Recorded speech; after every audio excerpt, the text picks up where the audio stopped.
आनंद कंद सुंदर गोपाला नंदा आनंद कंद सुंदर गोपाला नंदा आनंद कंद सुंदर गोपाला नंदा आनंद कंद सुंदर गोपाल आनंद गोविंद गोपी गोपाला आनंद गोविंद गोपी गोपाल नंदा आनंद कंद सुंदर गोपाला नंदा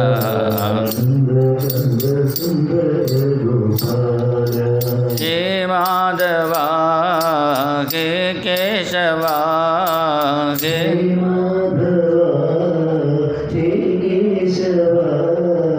हे माधवा हे केशवा हे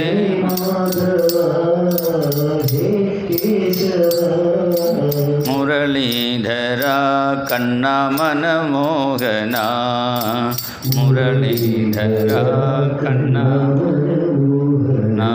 हे मुरलीधरा कन्ना मन मोहना हे मुरलीधरा कन्ना मन मोहना कन्ना मन मोहना कन्ना मन मोहना सर्वत्र गोविंद नाम संकीर्तनम गोविंद गो जय बोल सद्गुरुनाथ महाराज की जय.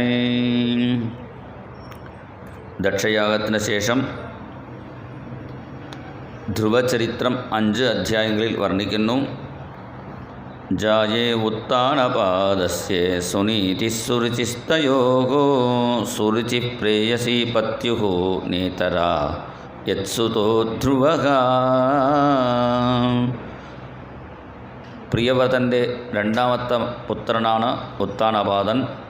ഉത്താനപാദ രാജാവിന് 2 ഭാര്യമാർ, സുനീതി, സുരുചി.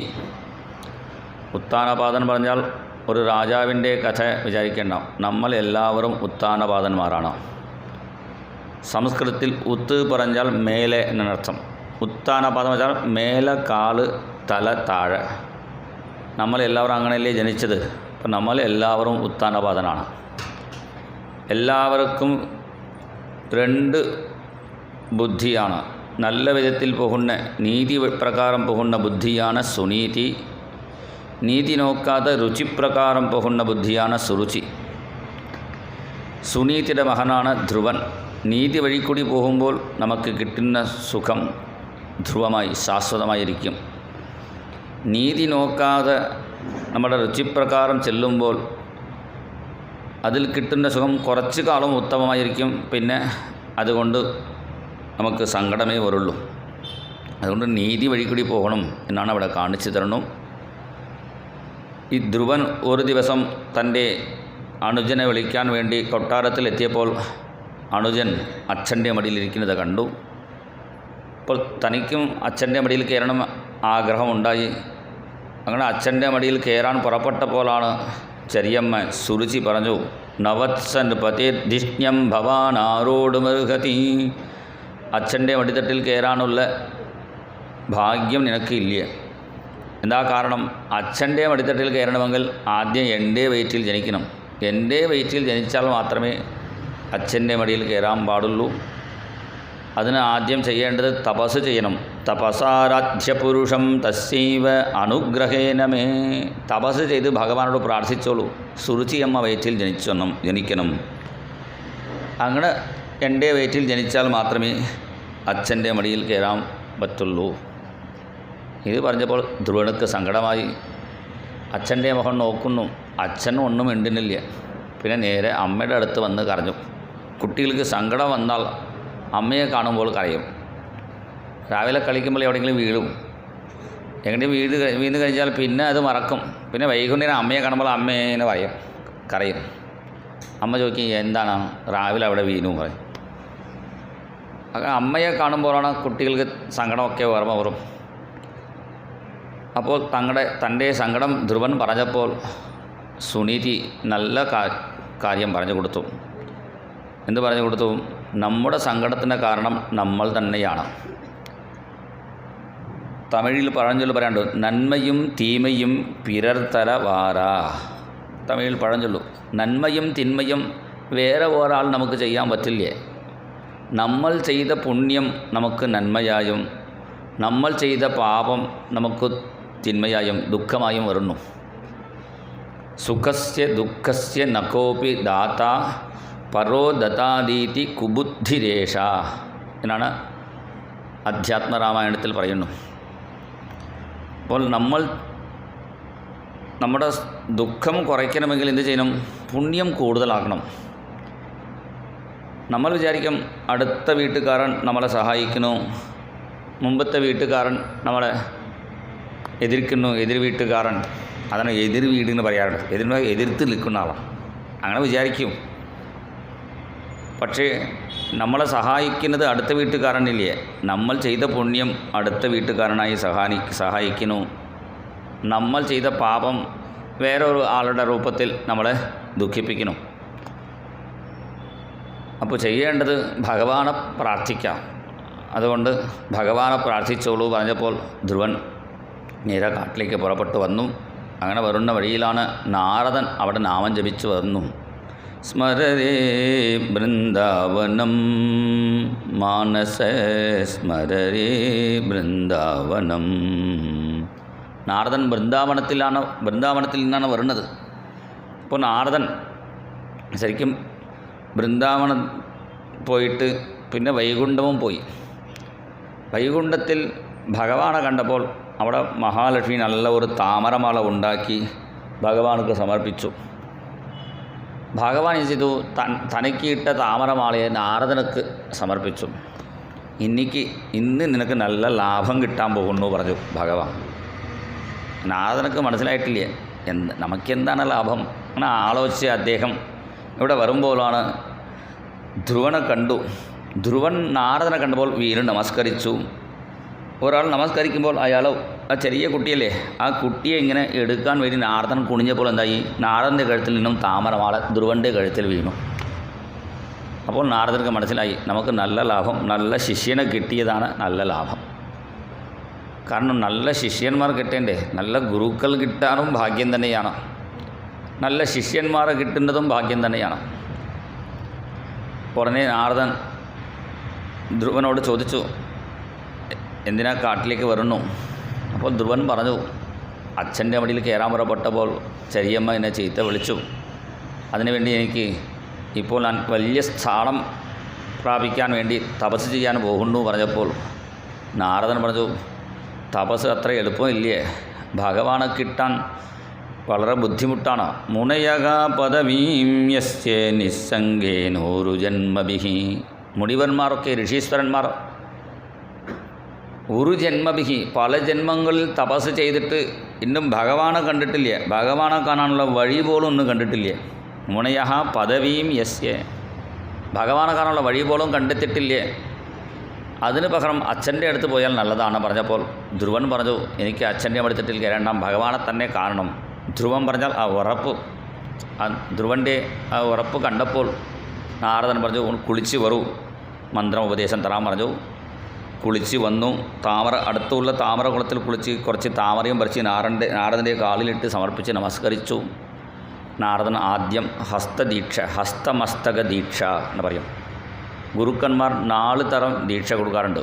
സ്പർശ ദീക്ഷ, എങ്ങനെ പക്ഷി കോഴി അടകാത്ത് കുഞ്ഞിനെ വളർക്കുമോ അതുപോലെ മഹാത്മാക്കളുടെ സ്പർശം കിട്ടിയാൽ മതി. അങ്ങനെ ഒരു സ്പർശ ദീക്ഷ ആദ്യം കൊടുത്തു. പിന്നെ രണ്ടാമത്തെ ദീക്ഷ നയന ദീക്ഷ, കണ്ണുകൊണ്ട് ഒരു കടാക്ഷം, ഗുരു കടാക്ഷം പരിപൂർണം. അങ്ങനെ ഗുരുനാഥൻ്റെ കടാക്ഷവും കൂടി കിട്ടി. മധുരയിലിരിക്കുന്ന മീനാക്ഷി പേര് വരാൻ എന്താ കാരണം, കുഞ്ചു മീനുകൾ വിശന്ന് വരുമ്പോൾ അമ്മ മീൻ നോക്കിയാൽ മതി, കുഞ്ചു മീനുകളുടെ വിശപ്പ് മാറും. അതുപോലെ നമ്മുടെ ദുഃഖം, നമ്മുടെ വിശപ്പൊക്കെ മധുരയിൽ നിന്ന് നോക്കി തന്നെ മാറ്റാൻ കഴിവുള്ള അമ്മയാണ്.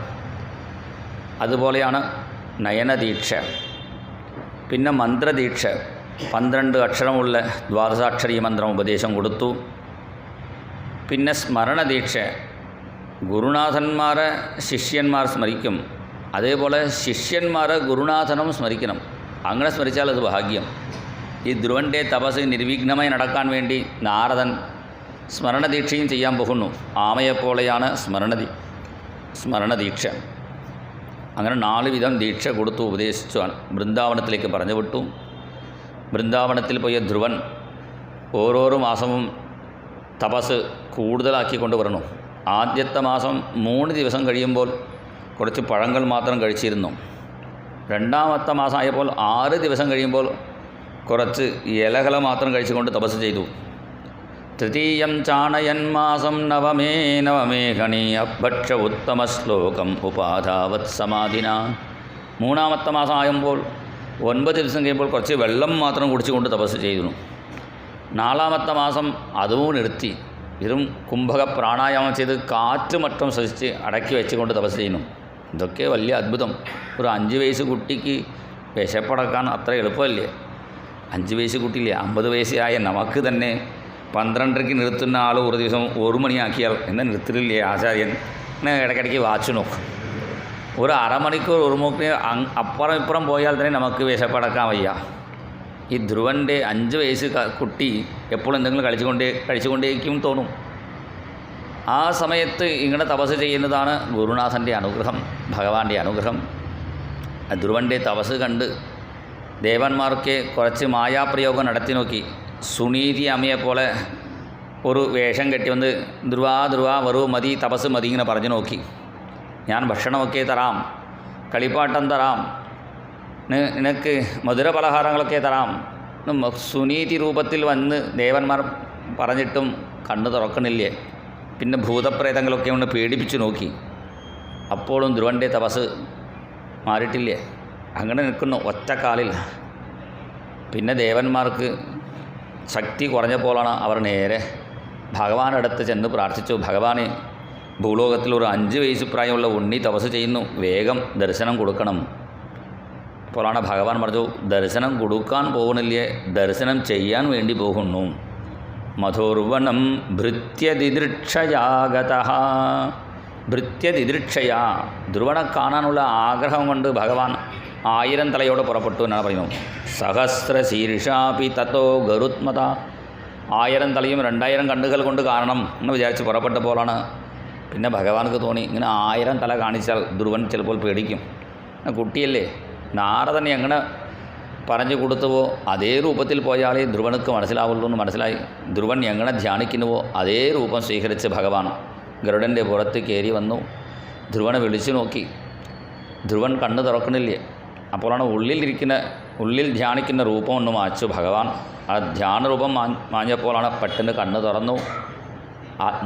ഉള്ളിൽ കണ്ട ഭഗവാൻ പുറത്തിൽ കണ്ടപ്പോഴാണ് വേഗം ഓടി വരുന്നു. ചുംബന്നിവാസ്യേന ഭുജൈരിവാശ്ലിഷണ്. ഭഗവാനെ ആലിംഗനം ചെയ്യാനും ചുംബിക്കാനും ഓടി വന്നപ്പോൾ ഭഗവാനുക്കും തോന്നി ധ്രുവനെ ഒന്ന് തലോടണം. അപ്പോൾ എന്ത് ചെയ്തു? സാധാരണ ഭഗവാൻ വലത്തെ കൈയിൽ ചക്രമും ഇടത്തെ കൈയിൽ ശംഖമും വച്ചിട്ടുണ്ടാവും. ഇപ്പോൾ മാറ്റി കൊണ്ടുവന്നു. വലത്തെ കൈയിൽ ശംഖും ഇടത്തെ കൈയിൽ ചക്രം. എന്താ കാരണം? ധ്രുവനുക്ക് ജ്ഞാനം കൊടുക്കാൻ വേണ്ടി ശംഖ് ജ്ഞാനത്തെ കൊടുക്കും, ചക്രം മോക്ഷം കൊടുക്കും. ഇപ്പോൾ ധ്രുവനുക്ക് ജ്ഞാനം കൊടുക്കാൻ വേണ്ടി ഭഗവാൻ പുറപ്പെട്ടു. അങ്ങനെ ഭഗവാൻ പുറപ്പെട്ട സമയത്ത് മഹാലക്ഷ്മി ചോദിച്ചു, എവിടേക്കാണ് പോകുന്നു? ധ്രുവനെ കാണാൻ പോകുന്നു. ധ്രുവൻ 5 വയസ്സ് ഉണ്ണി 6 മാസമായിട്ട് ഭക്ഷണം കഴിക്കാതെ തപസ് ചെയ്യുന്നു. കുട്ടികളെ കാണാൻ പോകുമ്പോൾ വെറുതെ പോകാൻ പാടില്ലേ, കുറച്ച് പാല് കൊടുത്തോളൂ പറഞ്ഞ് ഭഗവാന്റെ കയ്യിൽ നിന്ന് ശംഖ് മേടിച്ച് പാളാഴിയിൽ നിന്നും ഒരു ശംഖ് പാല് എടുത്ത് മഹാലക്ഷ്മി കൊടുത്തു. അങ്ങനെ മഹാലക്ഷ്മി കൊടുത്ത ജ്ഞാനപ്പാലുമായി ഭഗവാൻ അവിടെ വന്നു. ധ്രുവൻ്റെ കവലിൽ വെച്ച് ആ ജ്ഞാനപ്പാൽ കൊടുത്തു. അങ്ങനെ മഹാലക്ഷ്മിയെ കൊടുത്ത് ഭഗവാന്റെ കയ്യിൽ നിന്ന് കിട്ടിയ പാലല്ലേ. അതുകൊണ്ട് തന്നെ പണ്ടൊക്കെ കുട്ടികൾക്ക് പാൽ കൊടുക്കുമ്പോൾ ശംഖിൽ പാൽ കൊടുക്കാറുണ്ട്. പിന്നെ ശംഖ് നിർത്തി ശംഖ് പോലെ ഒരു പാത്രം വെച്ച് പാൽ കൊടുത്തിരുന്നു. ഇപ്പോൾ അതും നിർത്തി കുപ്പിയിൽ കൊടുക്കാൻ തുടങ്ങി. ചെറുപ്പത്തിൽ ചെറിയ കുപ്പി കൊടുത്താൽ വലിയ ആളെ ശേഷം വലിയ കുപ്പി മേടിക്കാൻ പോകുന്നു കുട്ടികൾ. അപ്പോൾ ഈ കുട്ടികൾക്ക് ഈ പ്ലാസ്റ്റിക് കുപ്പിയൊക്കെ കൊടുക്കുന്നത് നിർത്തി പഴയ രീതിയിൽ കൊടുത്താൽ നല്ലതാണ്. അല്ലെങ്കിൽ കുപ്പി വേണ്ട, അതിനിപ്പോൾ ചെറിയ ഗ്ലാസ്സൊക്കെ ഉണ്ടല്ലോ, അങ്ങനെ ഉറിഞ്ചി കുടിക്കുന്ന ചെറിയത് അങ്ങനെയെങ്കിലും കുട്ടികൾ കൊടുത്ത് അഭ്യസിക്കണം. അങ്ങനെ ഭഗവാൻ ജ്ഞാനപ്പാൽ കൊടുത്തു. ഇങ്ങനെ ജ്ഞാനപ്പാൽ കിട്ടിയ 2-3 ആൾക്കാരുണ്ട്. ശങ്കരാചാര്യൻ അത് സ്മരിക്കുന്നു. തവസ്തന്യം മന്യേ ധരണിധര കന്യേ, സൗന്ദര്യലഹരിയിൽ പറയുന്നു, തവസ്തന്യം മന്യേ ധരണിധര കന്യേ ദ്രവിഡ ശിശുരാസ്വാദ്യേ. ദ്രവിഡ ശിശു, തമിഴ്നാട്ടിൽ ഇരുന്ന് ഒരു കുട്ടി എന്ന് പറയുന്നു. പേരൊന്നും പറഞ്ഞിട്ടില്ലേ. ആരാണെന്ന് ചോദിച്ചാൽ തിരുജ്ഞാന സംബന്ധൻ എന്നൊരുള്ള 4 പ്രധാന ശിവഭക്തന്മാരാണ്. അപ്പർ സുന്ദകർ, മാണിക്യവാചകർ, തിരുജ്ഞാന സംബന്ധൻ. ഈ തിരുജ്ഞാന സംബന്ധൻ അദ്ദേഹം എന്ത് ചെയ്തു? ചെറിയ ഉണ്ണിയായിരിക്കുമ്പോൾ അച്ഛൻ്റെ ഒപ്പം കുളിക്കാൻ കുളത്തിലേക്ക് വന്നു. പണ്ടൊക്കെ അമ്പലക്കുളത്തിലേ കുളിക്കാറുള്ളൂ.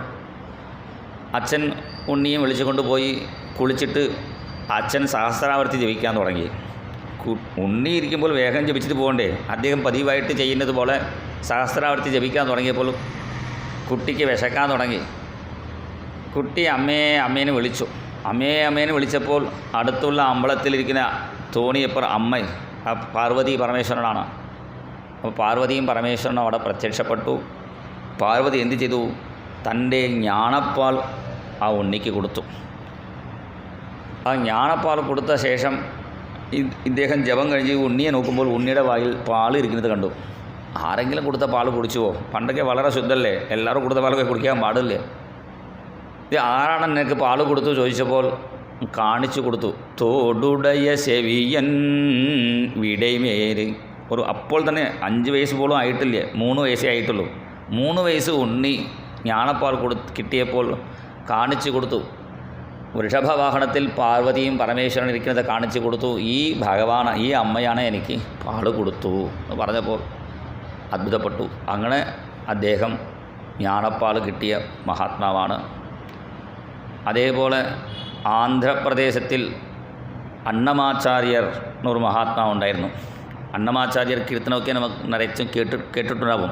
ബ്രഹ്മമൊക്കടേ പരബ്രഹ്മമൊക്കടേ, ഇങ്ങനെയൊക്കെ പ്രധാനപ്പെട്ട കീർത്തനങ്ങളൊക്കെ ശ്രീമന്നാരായണ ശ്രീമന്നാരായണ ശ്രീമന്നാരായണ ഇങ്ങനെയൊക്കെ കീർത്തനങ്ങൾ. അദ്ദേഹം ആദ്യം 5 വയസ്സ് ഉണ്ണിയായിരിക്കുമ്പോൾ ഭക്തന്മാരോടൊപ്പം തിരുപ്പതി മലയിൽ ഭഗവാനെ തൊഴാൻ വേണ്ടി ഒപ്പം പോകുമ്പോൾ ചെയ്തു. ഭക്തന്മാർ അങ്ങനെ മറക്കാറില്ലേ, നടന്നു പോകുന്ന സമയമാണ്. അപ്പോൾ ബസ് ഒക്കെ ഇല്ലാത്ത കാലം. രാവിലെ 5 മണിക്ക് എഴുന്നേറ്റ് നടക്കണം. 5 മണിക്ക് എഴുന്നേറ്റ് നടന്നു പോകുന്ന ഭക്തന്മാർ ഈ ഉണ്ണിയെ ഉണർത്താൻ മറന്നു. ഉണ്ണി ഉറങ്ങിപ്പോയി, ഭക്തന്മാർക്ക് പോയി. പിന്നെ രാവിലെ സൂര്യ വെളിച്ചം വന്നപ്പോൾ കണ്ടു തുറന്ന് നോക്കി, അടുത്ത് ഒരാളില്ലേ. ഈ ഉണ്ണി എന്ത് ചെയ്യണം? വീട്ടിലേക്ക് പോകാനുള്ള വഴി അറിയാമല്ലോ. വീണ്ടും വീട്ടിലേക്ക് പോയിട്ടില്ലേ. തിരുപ്പതി എങ്ങനെ പോകണം ചോദിച്ച് തിരുപ്പതി ക്ഷേത്രം വന്നു. അവിടെ മലയിൽ കയറി ചെല്ലണം. ഈ കുട്ടി വൈകുന്നേരം വന്നു. 4 മണിയായപ്പോൾ കുട്ടി വിചാരിച്ചു വേഗം ചെല്ലാൻ വിചാരിച്ച് 7 മല ചെല്ലണം. ആദ്യത്തെ മല കയറി ചെന്നപ്പോൾ തന്നെ ഇരുട്ടായി. ഖാളി ഗോപുരം, ഖാളി പറഞ്ഞാൽ നല്ല കാറ്റ് വരുന്ന സ്ഥലം. അവിടെ എത്തിയപ്പോൾ ദുഷ്ടമൃഗങ്ങൾ, ക്രൂരമൃഗങ്ങളുടെ ശബ്ദമൊക്കെ, പുലി സിംഹത്തിൻ്റെ ശബ്ദമൊക്കെ കേൾക്കാൻ തുടങ്ങി. ഇരുട്ടായി, വെളിച്ചമില്ല. ഉണ്ണി കരയാൻ തുടങ്ങി. അമ്മേ കരഞ്ഞപ്പോൾ അവിടെ ഇരിക്കുന്ന പത്മാവതി അമ്മ പ്രത്യക്ഷപ്പെട്ടു. ആ ഉണ്ണിയെ പേടിക്കേണ്ട, സമാധാനം ചെയ്തു. ഉണ്ണി വിശക്കുന്നു പറഞ്ഞപ്പോൾ അവിടെ പത്മാവതി അമ്മ പാൽ കൊടുത്തു ആ ഉണ്ണിക്ക്. പിന്നെ രാവിലെ ആയപ്പോൾ വിട്ടു. ഉണ്ണി മലയിൽ ചെല്ലുന്ന സമയത്ത് തന്നെ പാട്ട് പാടാൻ തുടങ്ങി. 5 വയസ്സിൽ തന്നെ പാട്ട് പാടി.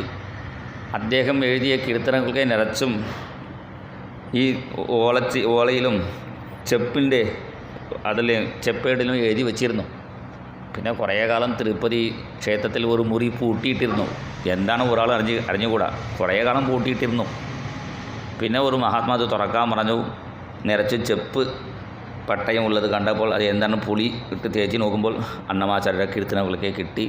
പിന്നെ അത് MS മുതലായ പ്രധാനപ്പെട്ട ഭക്തന്മാർക്ക് ഇത് പാടാൻ തുടങ്ങി. അപ്പോൾ അങ്ങനെ അന്നമാചാര്യർ ഇങ്ങനെ പാടാൻ കാരണം എന്താ? ജ്ഞാനപ്പാൽ കിട്ടി അദ്ദേഹത്തിന്. അതേപോലെ തിരുജ്ഞാന സംബന്ധൻ പിന്നെ നമ്മുടെ ധ്രുവൻ. ആ ഭഗവാന്റെ അനുഗ്രഹം കൊണ്ട് 12 സ്തോത്രങ്ങൾ ഇവിടെ, 12 ശ്ലോകങ്ങൾ, 12 ആദിത്യ സംകാശൈഹി എന്നാണ് ഇവിടെ പറയുന്നു ശ്രീധരസ്വാമികൾ. 12 സൂര്യൻ പോലെയാണ് ഈ 12 ശ്ലോകങ്ങൾ. അല്ലെങ്കിൽ ഭാഗവതത്തിൻ്റെ 12 സ്കന്ധങ്ങളുടെ സാരമായിട്ടാണ് ഈ 12 ശ്ലോകങ്ങൾ. അല്ലെങ്കിൽ നാരദൻ ഉപദേശിച്ച ദ്വാദശാക്ഷരി മന്ത്രത്തിൻ്റെ ഒരു വ്യാഖ്യാനം പോലെയാണ് ഈ 12 ശ്ലോകങ്ങൾ. യോന്തഃ പ്രവിശ്യ മമ വാചമിമാം പ്രസുപ്താം സഞ്ജീവയത്യഖിലശക്തിധരസ്വധാംനാ അന്യാംശ്ച ഹസ്തചരണശ്രവണത്വഗാദീൻ പ്രാണാന്നമോ ഭഗവതേ പുരുഷായ തുഭ്യം. യോന്തഃ പ്രവിശ്യേ, അന്തര്യാമിയായ ഭഗവാന്റെ കാരുണ്യത്തെ ഇവിടെ ഓർക്കുന്നു. എൻ്റെ ഉള്ളിൽ നിന്നും അച്ഛൻ്റെ മടിത്തട്ടിൽ കയറാൻ തോണിപ്പിച്ചതും ഭഗവാൻ തന്നെയാണ്. അച്ഛൻ്റെ മരിയിൽ കയറുന്ന സമയത്ത് ചെറിയമ്മയായിട്ട് ചീത്ത വിളിച്ചതും ഭഗവാൻ തന്നെയാണ്. സ്വന്തം അമ്മയായിട്ട് കാട്ടിൽ പോയി തപസ് ചെയ്യുക പറഞ്ഞതും ഭഗവാൻ തന്നെയാണ്. നാരദനായി മുന്നിൽ വന്നതും ഭഗവാൻ തന്നെയാണ്. തപസ് ചെയ്തതും ഭഗവാൻ തന്നെയാണ്. തപസ്സിൻ്റെ ഫലമായി മുന്നിൽ നിൽക്കുന്നതും ഭഗവാനാണ്.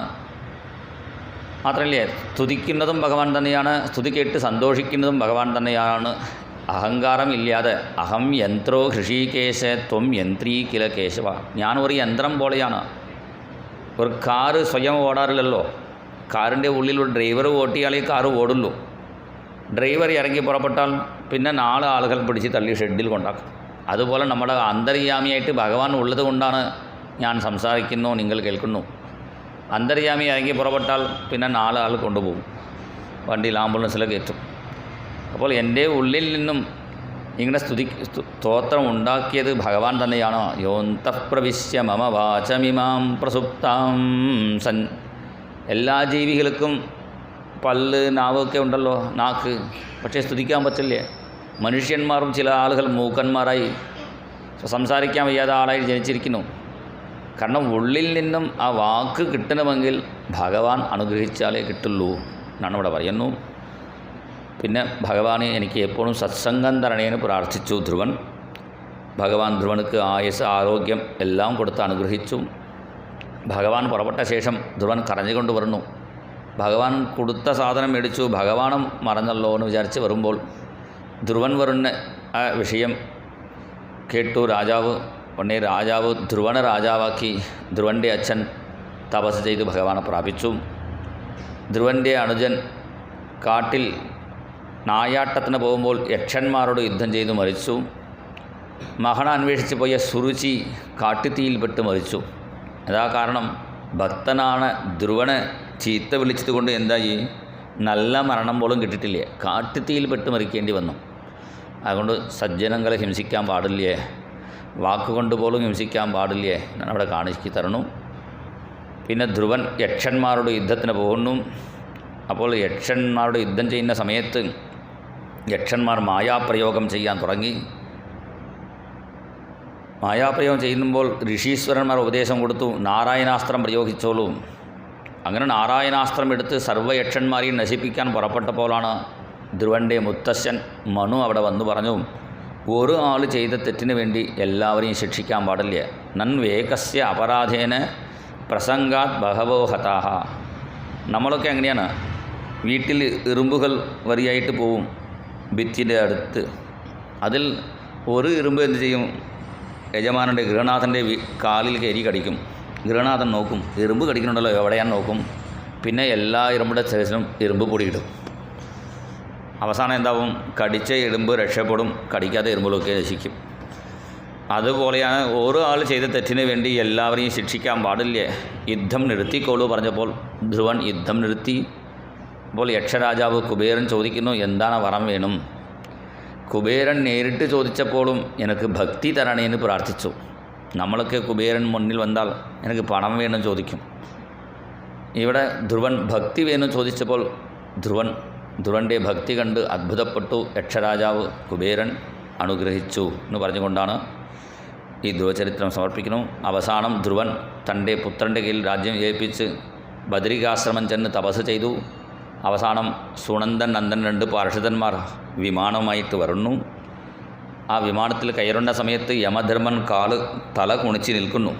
യമൻ്റെ ശിരസിൽ കാല് വെച്ച് മൃത്യോർമൂർധ്നി പദം ദത്വാ ആരുരോഹ അദ്ഭുതം ഗൃഹം. യമൻ്റെ ശിരസിൽ കാല് വെച്ച് ആ വിമാനത്തിൽ കയറി ധ്രുവ നക്ഷത്രമായി ഇന്നും പ്രകാശിക്കുന്നു. നമ്മൾക്ക് ധ്രുവൻ ഭക്തൻ്റെ കഥ പറഞ്ഞാൽ മനസ്സിലാവില്ലേ? ധ്രുവ നക്ഷത്രം പറഞ്ഞാൽ എല്ലാവർക്കും മനസ്സിലാവും. എന്താ കാരണം? സ്കൂളിൽ പഠിച്ചിട്ടുണ്ടല്ലോ, ഏറ്റവും മുകളിലാണ് ധ്രുവ നക്ഷത്രം. ഏറ്റവും വലിയ സ്ഥാനം, ഉയർന്ന സ്ഥാനം ഭഗവാൻ വലിയ സ്റ്റാറാക്കി മാറ്റി ധ്രുവന്. ഇപ്പോൾ എല്ലാ അമ്മമാർക്കും കുട്ടികൾ വലിയ സ്റ്റാറായി മാറണം ആഗ്രഹം. അല്പ സ്റ്റാറായി മാറാതെ ഭക്തി സ്റ്റാറായി അവിടെ മാറി നിൽക്കുന്നു ധ്രുവൻ. ഈ ധ്രുവചരിത്രം കേൾക്കുന്നവർക്ക് എല്ലാവിധമായ നന്മകളും ഉണ്ടാവും പറഞ്ഞുകൊണ്ടാണ് ധ്രുവചരിത്രം സമർപ്പിക്കുന്നു. ഈ ധ്രുവചരിത്രം നാരദൻ പ്രചേസുകളുടെ സത്രയാഗത്തിൽ പാടി എന്നാണ് ഇവിടെ സമർപ്പിക്കുന്നു. നൂനം സുനീതേ പതിദേവതായാഃ തവ പ്രഭാവസ്യ സുതസ്യ താം ഗതിം ദൃഷ്ട്വാഭ്യുപായാനപി വേദവാദിനോ നൈവാധിഗന്തും പ്രഭവന്തി കിം നൃപാഃ.